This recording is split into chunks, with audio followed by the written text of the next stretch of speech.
Day, bringing together founders, innovators, investors, ecosystem enablers, and industry leaders for meaningful conversation and collaborations. Sessions like the Seeds Roundtable also reflects MXR World's mission, creating a space and possibilities. I encourage everyone to actively could open doors to new partnerships, opportunities, and meaningful collaborations. And with this, I would like to hand it over to my colleague Vinay Dora, who will share briefly about the World MSME Day and upcoming opportunities with us this July, August, and beyond. Thank you, and let's Yeah, get thank you, started. Rose. I see you joined from Cochin, and Rose is our latest team member. She's in Cochin, Kerala, and she has been meeting the Kerala Startup Mission as well. So again, I would like to thank you all for joining us today. So today I was in Chennai at the World MSME Day with Startup TN. We got to meet some of the folks, companies, all of that over there. This July, I wanted to share with you some of the activities that we are planning. We have a sort of a series of activities in Bengaluru, Mysore, and Chennai as well, where we're going to have a curated set of roundtables, engagement sessions with thought leaders, domain experts, and ecosystem enablers out there. It's called, we do these mixer business connects, and this is going to be around the theme called Green Intelligence. So we're going to have it in Bangalore, in Chennai, and finally we're going to conclude it in Mysore as part of the Big Tech Show.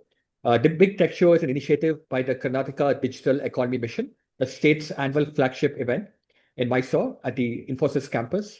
So we're going to have a pre-event engagement, which is going to be a couple of workshops at the Software Technology Parks of India in Mysore. Then we have the main conference, which is on the 23rd of July. We invite all of you. So the Green Intelligence CEEDS Council team is going to be able to bring a delegation over here, essentially funders, founders, CXOs, and ecosystem leaders. And the day after the Big Tech Show, we would like to create a more enabling environment, more relaxing environment for the leaders to plan the next months and the years ahead. So we are exploring a wellness retreat over there as well. So we will let you know about it. I would like to sort of briefly introduce the host and moderator of today's session. We have Mr. Gaurav Ved, who's the chairman of the CEEDS Council. He is also a founder of an AI company, Rashmi.ai. Through the CEEDS Council, he's been driving innovation, sustainability, and ecosystem collaboration with extensive experience in large corporations, mentoring startups, innovation networks. He's very passionate about helping organizations create meaningful impact through technology and sustainable growth. Today, he'll be sharing his perspectives on the intersection of AI and sustainability and setting the stage for an engaging discussion around the World MSME Day. So before I hand it over to Mr. Gaurav Ved, I'm also going to play a 10-minute video. My colleague Manasvi had a quick fireside chat with the MD of Accenture Ventures, Industrial AI. His name is Derek Jones. He's been a startup entrepreneur previously in the previous avatar, and he's been acquired by Accenture. So he's going to share his perspectives on how MSMEs and startups can work with larger enterprise leaders in industrial, in aerospace, defense, and other frontier technologies. With this, Sai, could you play the video? After that, we'll hand Thank it you over so to much, Derek, Gaurav. for joining in. So the first question is about the big opportunity. Industrial AI is transforming manufacturing and engineering globally. Where do you see the biggest opportunities over the next 3 to 5 years for Indian MSMEs and startups? Okay. So for Indian MSMEs and startups, it's very important to verticalize, number one, go narrow and deep into certain verticals. So if you look at which verticals are having heavy traction, it is first of all energy sector, oil and gas, upstream, midstream, downstream. There's a lot of white spaces out there. Number two is utilities and power grid, uh, power generation, power transmission, distribution, so the entire value chain. Uh, Third is manufacturing. And if you look at manufacturing, it could be the supply chain, it could be operations, it could be quality inspections. All of those are, there's a lot of white spaces out there. And the fourth area is, I would say, mining, right? Because of supply chain changes and a lot of rewiring of the supply chain for minerals, especially, mining is picking up a lot of activity. So worker safety in underground mines is a huge area. Right? A lot of people die because they operate in unsafe conditions at certain depth. So overground mines, underground mines, and mining operations in general, increasing the efficiency of mining operations, making sure asset reliability. So these are all ripe areas for Indian MSMEs to go narrow and deep and build a niche for themselves. Got it. So my next question now is, if you were mentoring a startup today, what are some real world problems in manufacturing, aerospace, defense, automotive, energy, or industrial operations that are worth solving with AI? Okay, so if you had to start a company today, yeah, good way of framing it. I would say if you look at industrial per se, right, across marketplaces, there's one common problem they face. That is, they have an aging workforce, right? Somebody who has had 20 years experience in operating a plant, a refinery operations, he can go next to an asset, listen to the sound of the motor and tell this is going to go down or not, right? So there is a lot of intuition and judgment which has been developed over a period of time. When that person retires, that knowledge goes outside of him. So one of the first use cases one can build is to build a knowledge graph of the expertise of some of these people, whereby when they take a crucial decision, let's say they're trying to suppress an alarm and they had a certain rationale in his mind, that rationale can be digitized, captured, and is available to the youngsters so that they can start beginning to take decisions like an expert. So high value judgment capture, the way I look at it, is a huge use cases across the entire industry. The second important thing I see is quality. So whenever a batch gets rejected, right, it could be Mayonnaise batch getting registered, or it could be a batch of tablets which are manufactured. It's in a pharmaceutical plant. A rejection of a batch is expensive. Trying to do root cause analysis, AI-powered root cause analysis of batch rejects is definitely an area. Second thing is, even before the reject happens, can you predict that this batch is going to get rejected? By looking at lab data, by looking at sensor operations, by looking at ambient conditions, by looking at worker experience, all of that, right? You can build a 360-degree view of all the influences which impact the quality outcome. So second big category is, I would say, quality, right? And the third big area is HSE, health, safety, and emissions. So if you take a refinery, for example, if you look at Bombay itself, some of the refineries is situated in the heart of the city itself. So there's a safety is a very big thing, and also emissions. So you have to monitor the amount of methane or other non-toxic gases which are emitted. So drone-based inspections of refineries so that emission violations can be captured as a use case. Corrosion is a big use case. So all of this from a health and safety perspective, definitely, and worker safety, right? Are you doing unsafe operations? Are you wearing a headgear, PPE protection, etc., using video camera and vision AI? All of these are ripe use cases for startups to play and win. Correct. So, since you've spoken about monetizing engineering outcomes, what does this mean in practice? And how can startups create products or IP that customers are willing to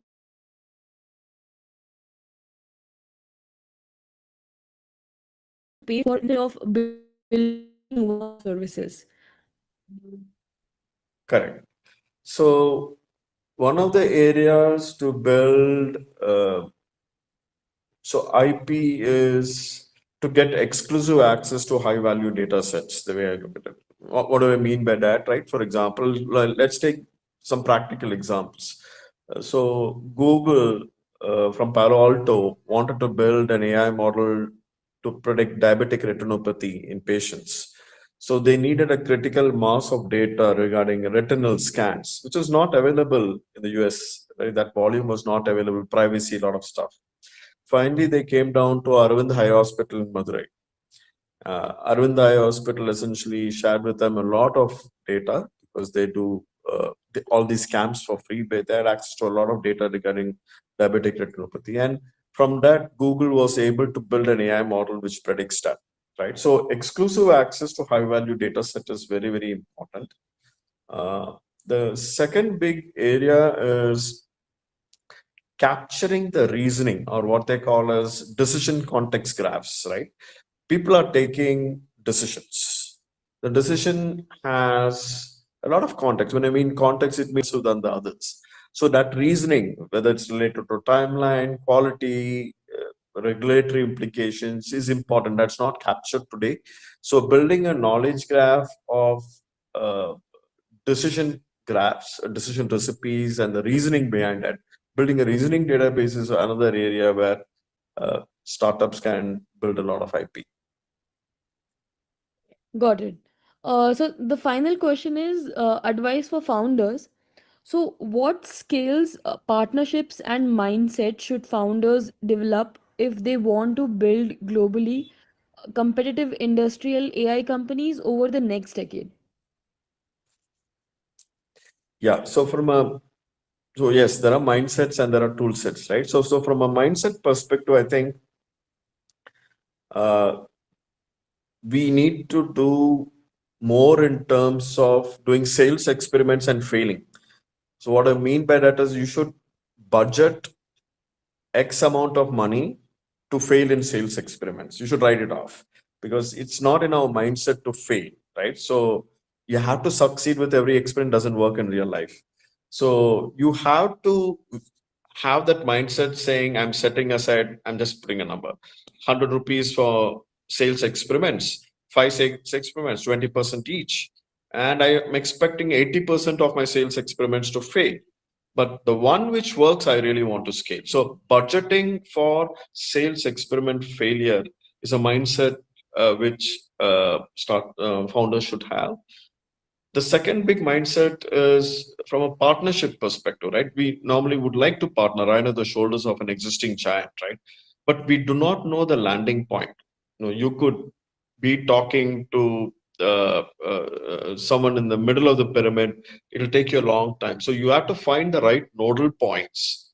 So your intuition or instincts regarding what is the right landing point within a partner which can quickly accelerate your sales cycle and help you monetize is also very important. So having that hustling mindset and quickly spelling out who can pull the decision, who cannot pull off a decision is an important mindset to develop, I would say. Yeah.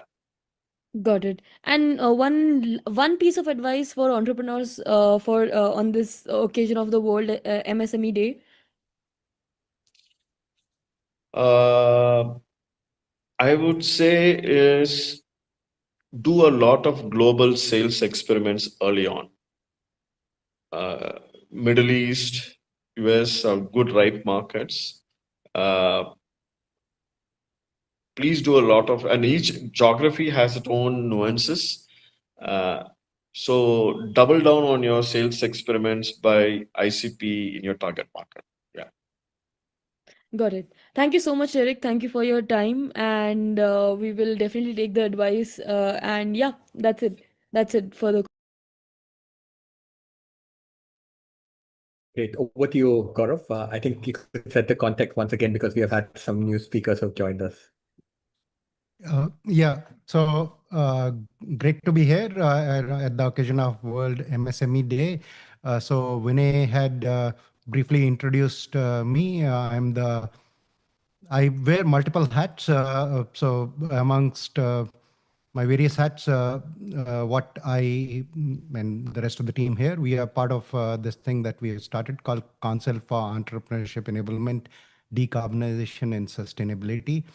It is something that came out of actually there's this organization called Comsnets in India, which is communication systems and networks. That's my background from past, and it is a body of very high-profile academicians in India, so very well connected to all the universities. And the thing is through these conferences, they were bringing about a lot of great research, and I had the opportunity to be part of some of these conferences. And my background overall, besides seeds, is I have spent successful career in corporate, big companies, small companies, startups, and over the last 3 years, I've been advising other companies on product and innovation. And I happen to straddle Boston, where I am right now, and Bangalore. Those are my two homes. And I'm very passionate about building great products. And India has done a great job at being the IT hub of the world. As with AI and the future, can see that building products and doing that in a credible way is the future. So that's as we put that together, and we saw all this great research coming through from the various universities. And in the US, that's been the hallmark of all successful companies. There would not be a Google if there wasn't a Stanford University. There would not be a Facebook if there wasn't Harvard. So I think putting all that together, and as we started developing that ecosystem, it became clear that we need to bring in passionate founders, investors who want to invest in the right type of areas, as well as regulators. And then we had an event in Indonesia, and our colleague Ade is here. So we'll introduce her as well, where uh, and I think later on my colleague Kundan will join as well. So he's an energy transition expert. So we all came together along with the Mixer.world team, and we decided that what is missing is this 5 persona ecosystem that we need to create, which is universities, founders, funders, regulators, as well as big company ecosystem partners. As you just heard from Derek, everybody is passionate about doing some innovation in this space. However, there isn't necessarily a mechanism to coordinate all that together. And then I'll introduce the rest of my panelists as we go along. Came across other people here, and the ecosystem is really building. It is great to see that. Now, specifically coming to MSME day. So the other hat that I wear is, besides advising people on product and innovation, I'm the founder of an AI company called the Rashmi.ai, and Rashmi stands for Real, Authentic, Sustainable Human Multimodal Intelligence. So I'm a big believer that AI is wonderful. However, we humans need to lead it with intent, and the real secret ingredient is within each human. So and what I see over the last 30 or so years of the tech revolution is everything has become global scale, and that's great. I think, for example, my background in the communication systems, we built networks that connected everybody globally, and that has given an avenue to everybody to build global scale businesses, and there's absolutely nothing wrong with that. However, at the same time, given this is a MSME day, there is a need for local entrepreneurship, micro, small, medium entrepreneurs. Not everybody has to build a business that is global scale. Solve a local problem, and if you solve it well, you are probably the best suited. And there is no better time to be an entrepreneur than right now. So that is where the MSME day, it's great to have this, and that is really the best way to solve decarbonization, sustainability, energy transition problems by solving local problems. And that's what we really want to enable at Seeds by bringing together this ecosystem. And the future, as we see it, is that the tech is great. It can, honestly, with AI plus tech, it can become a horizontal enabling layer to drive local products, services, local entrepreneurs who are solving local real world problems. And from that perspective, the work that for any of you who's been following things like India AI mission and things that India has already done with digital public infrastructure and public private partnerships. So I think that's a great vision because that to me is the future for AI in tech, where it becomes the horizontal enabling infrastructure, and then we have ecosystems like this to help local entrepreneurs solve local real world problems and be successful, bring together the ecosystem. So that is about seeds and what why we are excited about this. Now, for the rest of this, I have a few panelists with me. There are others who I think have not been able to make it, but they've shared some information. So what I will do now is first, the panelists that we have here, I would love to actually engage in a short discussion with them. And then there's a couple of things that other panelists have shared with me who are not here. I would just touch upon what they wanted to share as well. So I think at this point, and I know there is one panelist who shows up as mixer speaker. Can you rename yourself so I know who it is? Vinay, do you know who that is? Just type. Could you find it? Is it Kundan to join us? We'll check. We'll check and update. All right. Okay. All right. So we'll come to that. Yeah, I'm there as well. Oh, okay. So, yeah, so Okay. Kundan, that is you. Yeah, if you You can can rename rename yourself yeah. to Kundan, that way I know it is Oh, you. okay. Otherwise, Yeah. yeah. Okay. Yeah. Now it is fine. You were just showing up as a mixer speaker. So, all right. So since you are here, before I go to the other panelists, I will start with our team first. So that is Kundan is part of SEEDS. Kundan is our energy transition expert. So Kundan, you kind of heard my story about how SEEDS came together. You've been very integral part of it. And I touched upon, so SEEDS is about entrepreneurship enablement and then around decarbonization, sustainability. And honestly, nobody better than you to talk about energy transition and why that is the big challenge in front of all of us. And green intelligence is effectively, okay, without talking about energy, sustainability, and energy transition, honestly, there's no AI future. So would love to hear your views on that. All right. So thanks, Gaurav. I'll just start with a very, simple uh, message or narrative that we all have purchased to. If all of us, we know that when India is going to be a developed economy, the answer is very clear and candid. It is 2047. Okay, so everyone knows that one. But most of us might not be knowing what is India's rank in Environment Index. In 2024, it is 176 out of 180. So now we need to understand that if we wish to be a developed economy by 2047, that needs a massive growth in all kind of industry, and fundamentally it is manufacturing, artificial intelligence, electric vehicle. So now if you look at the three segments, the key requirement which is going to be in focus, that is energy. And today, as we stand now, India's total energy component in the energy mix, we have close to 73 to 75% is from coal. So that's why the per capita carbon emission that is being made right now, that is, even though it is less because of our population, but we are standing number 3 in the global emission, and our growth is number 1.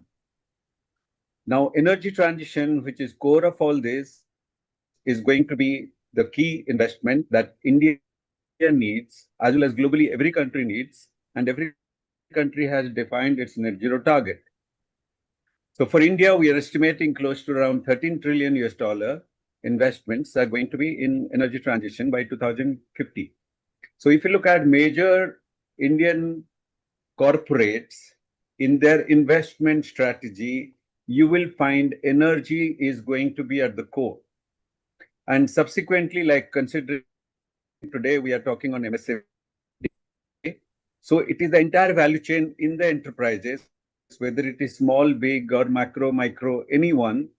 we have to look forward that how we are going to adopt energy transition and contribute to the environment. So that is the key that we all need to focus. Now, if we believe that India is, so if you look at the recent announcements that's been made by major uh, corporates, government related to two areas in particular, that is data center, AI, and the second is energy. And today, data center has a single unit which is in gigawatts. So if you look at all the announcements that are happening, that is in gigawatt. Now, if I'll go to the center of data center growth, that is US. US in the last 6 months, the data center projects, even though there is capital availability is there, but close to more than 160 to 180 billion investments are being cancelled. And the core of the issue is energy and water. So today, none of the US community, location, citizen, they do not want a data center next to their house. So it has gone to that particular crisis mode. Okay. So in India, which we are already a water stressed country, and our energy component is primarily on fossil. So it's quite difficult for India to see the real growth if the energy problem or energy components are not getting resolved. So if you look at the key corporates, whether it is Reliance, Reliance, Adani's, their key investment for the next 1 or 2 decades are going to be in energy, and they're zeroing down now to nuclear. And fundamentally, when it is AI, the closest energy supplier is nuclear. And when I'm saying nuclear, it is not in the format of the nuclear power plant that we have seen in India or globally. Now it has come to a completely different form factor in the component of microreactors, small modular reactors. So the deployment that we can foresee, like in India, we have now 24 reactors. But with all probability, considering the investment trend and the concerns and the growth that we are forecasting, I will not be afraid of India going to have more than 500 reactors in next 20 years. And our current capacity, which is 8 gigawatt from nuclear, in the last 65 years, we made 8 gigawatt and contributing 3% of our total energy. You may see in the next 20 years, the target which has already been set, that is 100 gigawatt from nuclear, and nuclear may contribute more than 30% of the total energy. Now, these are the facts on ground, okay? And that, of course, going to be contributed with massive investment. The key success of a nuclear power plant, if you look at majority of nuclear Kundan, if I may interrupt, I think if you can, given we are going to be short on time, if you could wrap it up with, I think this is very useful background, honestly, and that's what we talk about to raise awareness on where the challenges are, which may be missing right now from the wider space. Now, given that we are talking about MSME, from all of this perspective, if you were to put yourself in the shoes of an entrepreneur, what are the real opportunities? So they may actually think about, okay, what can I do about nuclear energy? However, as you are talking about data center build outs and these micro reactors and things like that. So if you could focus on that in maybe 3 minutes or so, and then I'll move to the other panelists. Okay, so if I'll rephrase myself again, so the key top investment areas which I foresee in the last 15 years is going to be EV transition, which is more to do with the automobile sector, with good amount of infrastructure built up on the roadside. Second one is energy transition, which is more migrating to clean energy components of both renewable, but that's not reliable, which is solar and wind, and baseload energy, which is nuclear. And the third is more to do with the AI data center. Now, if I look at these three key areas, unfortunately, what India has strength in the last number of years, it is more white collar services or white collar innovation. But the future innovation or future investment that we foresee out of the three investment segment, it is more going to be blue collar on-field kind of work. If I talk about the US market, if you look at the major AI company, they're reducing their white collar employee. But today, if I look at the entire data center market of US, which is primarily driven by AI companies, they need more than 500,000 electrician and maybe the same number of plumbers. So water and energy is going to be the future innovation at the core. So I will look at, how because that's where the money is going to flow.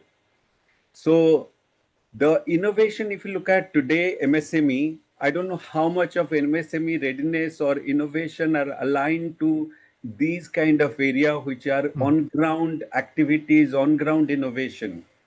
So I believe like alignment to that one is definitely going to, the success factor is going to be in different probability percentage than in comparison to any white collar or services related component that we may think of. So yeah, I think that is my last response I can say. Yeah, thanks, Kundan. That is very illuminating, and it can be, as we have done other sessions, it can be a full day-long workshop. And I think the way you ended it, there is a lot of opportunity.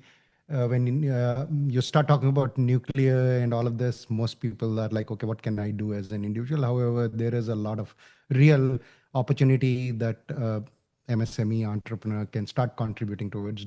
Everybody doesn't have to start building nuclear reactors. So thanks for that. Now I will turn to Mac.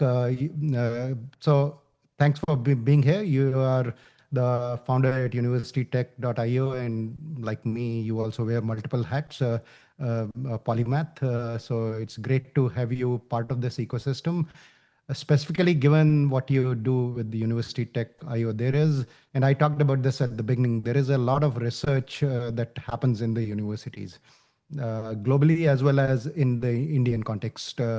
However, very little of that, honestly, right now turns into real world problem solving things. Research happens at research conferences, etc. Yeah. So would love to hear your views on how that can Thanks. change. Yeah. Thanks, Gaurav, for the invitation. And yes, you're right. A ton of research happens at universities, and a large amount of it doesn't come to the market at all. And there are systemic issues.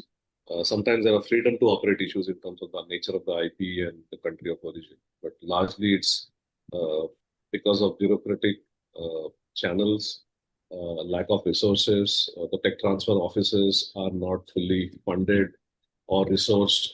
And the primary problem, if I were to look at it, is the research not necessarily is something that can get commercialized very quickly, because it is an early stage research. Universities generally do research in technology language at the technology readiness level. They would leave it at 3 or 4 because they will either run out of funds, or the person doing the PhD has got awarded the PhD and the project gets patented, and then nothing comes into the market because somebody else has to pick it up.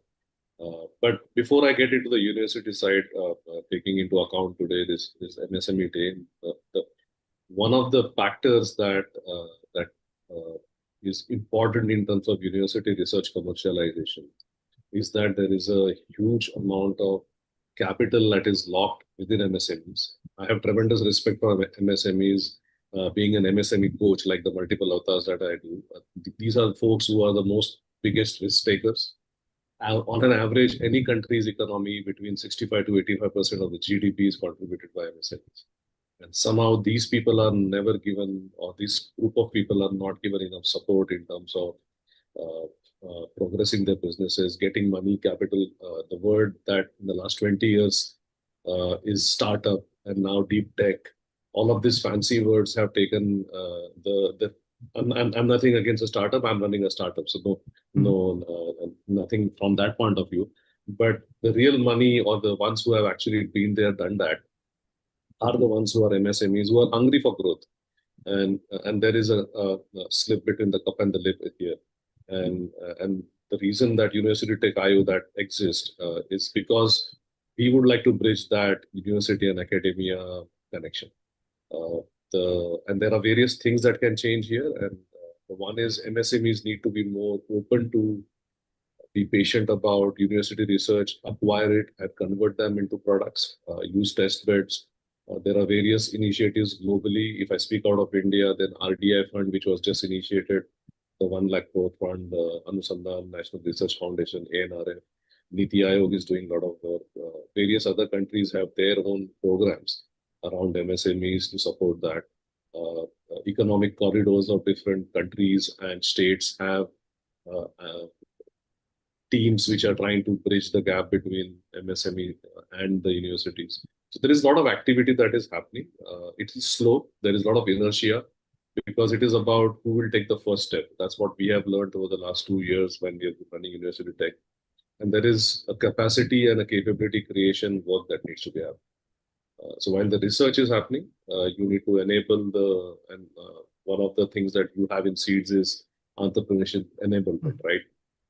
Which is what is needed, not just the MSMEs, but an important factor within MSMEs is a large amount of MSMEs are family-owned businesses. A large, I'm not saying all of them, but most of them are.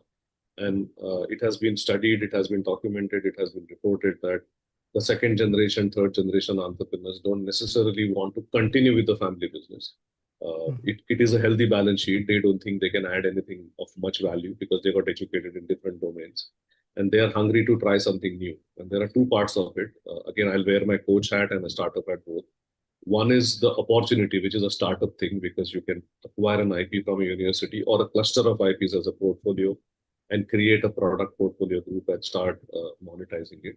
And another is an identity thing, which as a coach, I can see that the second generation, third generation sometimes have an identity crisis because a business that has run for 60 years, sometimes 100 years, you coming in and not adding any more value makes you feel what I'm actually doing in this business. So there are two kind of pulls as well as pushes that are happening within the MSME community.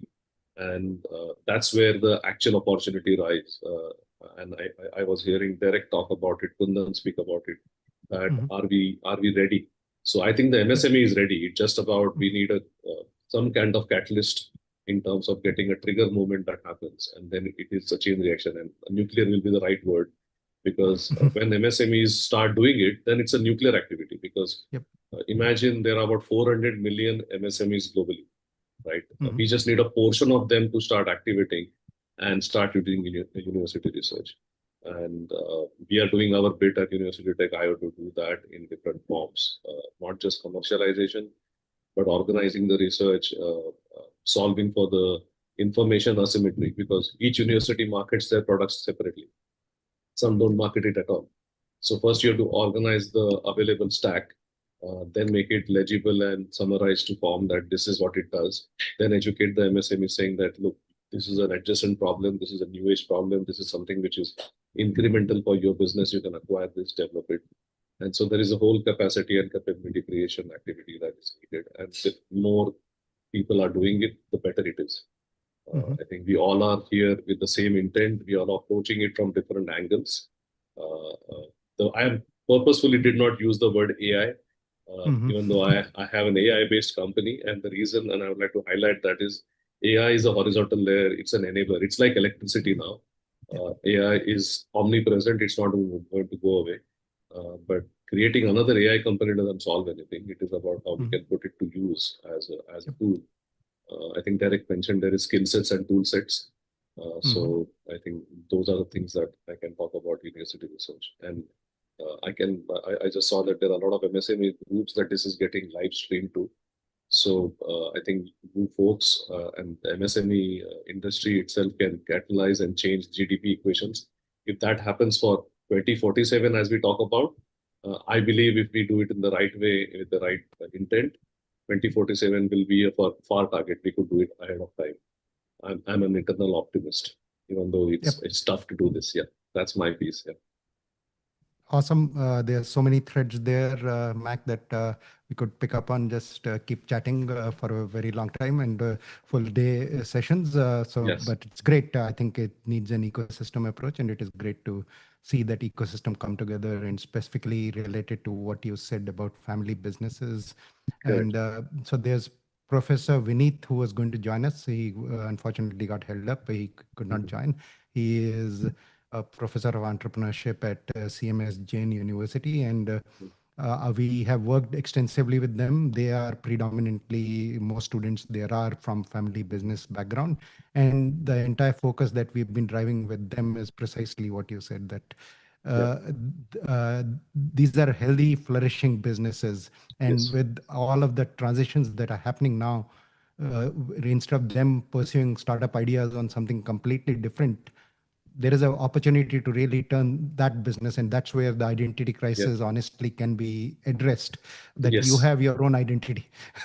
Yes. Taking that Absolutely. on. And yeah, so a lot of opportunity here. Now I will turn to the governance before we go a little bit to the international side of things beyond India.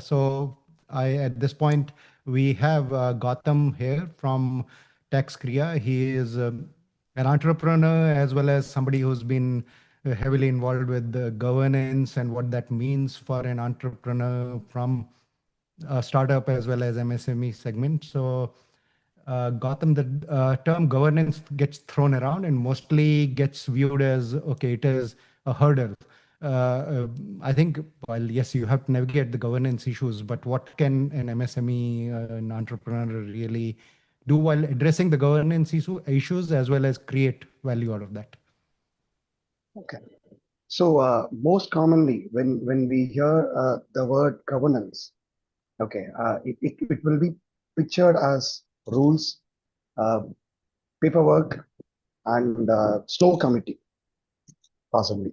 Okay, but in the world of the current world of innovation, especially in 2026, where where the speed, creativity, and the kind of disruption that is happening around everything. So the governance can sound like the exact opposite of what we need, is what I feel. So, so in my opinion, I feel like it should be seen as like a steering system, where where the business go faster and farther without creating, instead of considering it as a break. So that is how innovators can place them among most successful innovators in 2026 and beyond. So this is what I feel. And one of the biggest mistakes the founders they do uh, can consider is like they wait too long to build a proper board. So many only they think only of raising a significant fundraising activity, or only at that point of time they feel like uh, the company is going to get succeeded. So from in my opinion, like so the founders are I mean they have to think beyond the fundraising. So it's not the main success point over there. So the effective innovators have to bring in the right mindset, right people with an independent choice of technology, risk, and industry. So the expertise, that is how it has to be filled. The clear example which I can cite out here is in 2023, where what OpenAI did. So it asked the situation of the board. It asked to remove and reinstate Sam Altman, which was actually unclear governance activity is what we need to feel here. So because the decision, right, like it can create chaos, even even in a highly innovative company like an open AI. So this will be a kind of a disruption and a chaos, is what I feel. Yep. Yeah. No, great. I think the governance, most people, so what you said, most people view it as just a hurdle. However, I think approach the right way, it can become an enabler. And that is why when we put together this idea of seeds, we and I have a lot of friends who are regulators, policymakers. They all have, and they are not, the bureaucrats all want to do the right thing. We think they are just putting hurdles. That's not the case. They all want to do the right thing. We need to just bring together, create the ecosystem, help everybody do the right thing. And that's process honestly exists for a good reason, to help people do the right thing. Great to hear your thoughts. Now I will turn it to a little broader. As I talked about, we actually have activities in Indonesia, and what we are trying to do here is, the vision is, this is a global thing. Talking about entrepreneurship, enablement, decarbonization, sustainability, energy transition. These are challenges that are applicable globally. And as Mac rightfully said, in terms of tech and AI, it is a horizontal platform. There is and it should really be like electricity. That is the future. And then we need to build, sorry, that wasn't me, somebody else, I think. So then we need to build the local, it was me, somebody was calling me, never mind. So we need to build local entrepreneurs on top of that. And I think that's what we view, that it is a global thing. And at this point, Ade, I will turn it over to you. You've been part of this journey from the days where we first started the event shift in Bali through ComsNets, and then we've been part of various discussions with the regulators in Indonesia on driving some of the energy transition challenges, the Indonesia 2060 vision. So would like your view, both in terms of entrepreneurship enablement as well as the regulatory landscape beyond Indonesia, beyond India, specifically around the market that you focused on, Indonesia and the Southeast Asia region. So I think you're on mute right now. If you can unmute yourself and. Yeah. Hi, everybody. Thank you for inviting me. Yeah, I think from my experience across Southeast Asia, one of the biggest lesson is that we are talking about MSME ecosystems, are not built by government or the private sector alone. They are built through coordinated ecosystems where government, industry, academia, financial institution, and technology providers should work together, work towards shared objectives. Well, yeah, and across the region, we see that the most effective public-private collaboration move beyond subsidy programs. We create enabling ecosystem that improve market access, like digital capabilities, financing, innovation, and the human capital simultaneously. Well, if I may, for India, I believe there are three important opportunities. First, strengthen the place-based innovation ecosystems, and second, position large corporation as ecosystem builders rather than simply buyers. And the third, expand cross-border collaboration within the Indonesia and Indo-Pacific. Well, ultimately, the future of MSME is not just about helping small businesses survive. I think it is about enabling them to become innovation partners within globally connected ecosystems. Well, that's my point of view. And yeah, I think India and Indonesia have a similar demographic, especially about the MSME, which we always share when we have workshops in Indonesia, in Jakarta or in Bali. While Indonesia is very dependent on government regulation. So government make policy, and then business, industry, etc. should follow. And I think the collaboration across countries, especially for MSME in Indonesia, which is very helpful, because it's a big gap between big industry and the MSME industry. MSME is very aggressive and willing to move forward, but sometimes the lack of financing or capital, lack of capital. But big company doesn't straight away helping small companies. They would rather expand their conglomeracy, but the MSME in Indonesia should fight and work hard to make their product export and accepted overseas. I think this is why we need to share the technology. We need to share the maybe now AI is so helping. Many MSME in Indonesia now is very growing, and with the AI, it's very much helpful. But again, the technology transfer from like India or Japan or Korea, it's very much helpful for Indonesia MSME.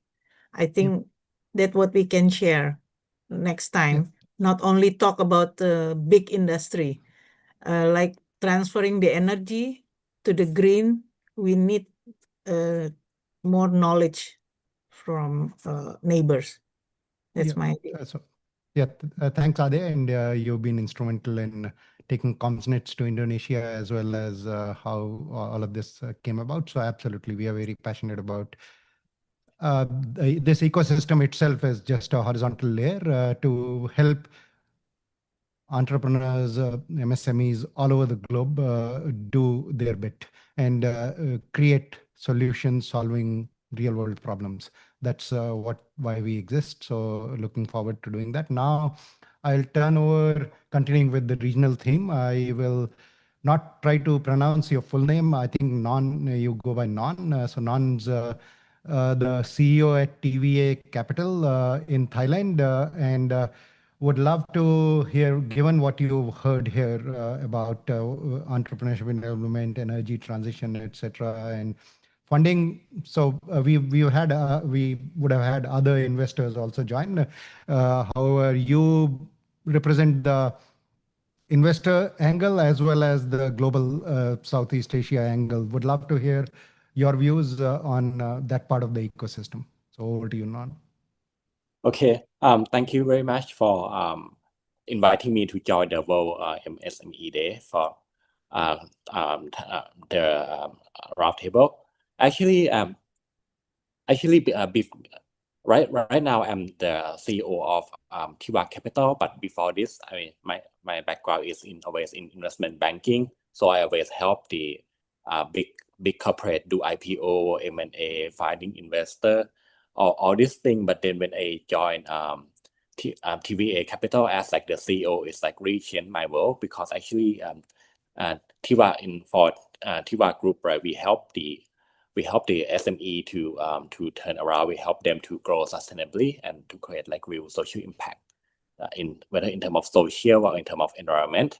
And for me, TVA Capital, we focus a lot on fundraising. So we help SME to get access to funding, whether from the bank, from the other financial institution, from like the crowdfunding, factoring, and different type of things. Because actually, one sad thing is that in Thailand, there are about 3.2 million business in registration, and 99% is like SME. So that means that actually SME is the ground roof of the country. But normally only 50% of SME they get access to funding. But there are so many potential SME in Thailand with good revenue and good cash flow. So I have been helping like the SME to get the access to funding from bank, help them as like financial advisor to help them grow.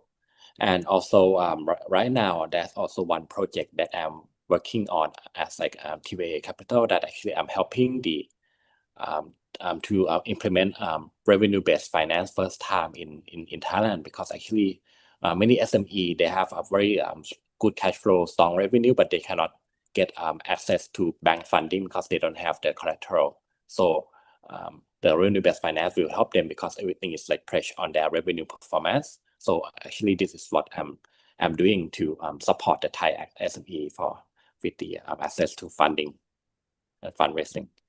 Yeah, that's great. I think the revenue-based funding model is absolutely something that's an alternate to, and the traditional VCs are typically looking for much more riskier business profiles because they want very strong multipliers. And there's nothing wrong with that. We should have that type of innovation also, just like Max said, nothing wrong with startups. So startups who have that ambition should do that. MSMEs need alternate funding sources. So it's great to hear what you're doing. And I think that kind of model needs to be replicated everywhere.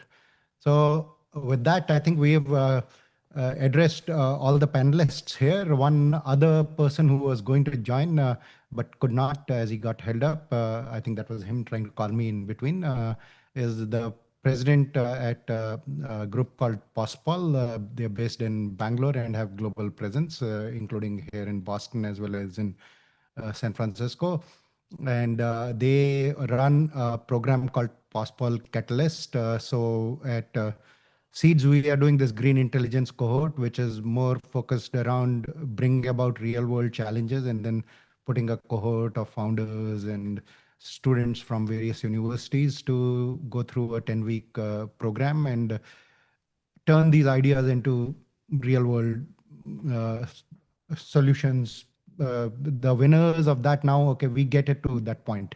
Beyond that, in terms of actually turning these ideas into executable companies, while we will build the ecosystem, I think that is where we feel Possible Catalyst comes in very naturally. They are building their own cohort of starting later this year with a 50% cohort, which is about taking some of these ideas and executing into real companies, including bridging the gap with the investors, etc. So that's what we are looking forward to working with Possible Catalyst to enable that.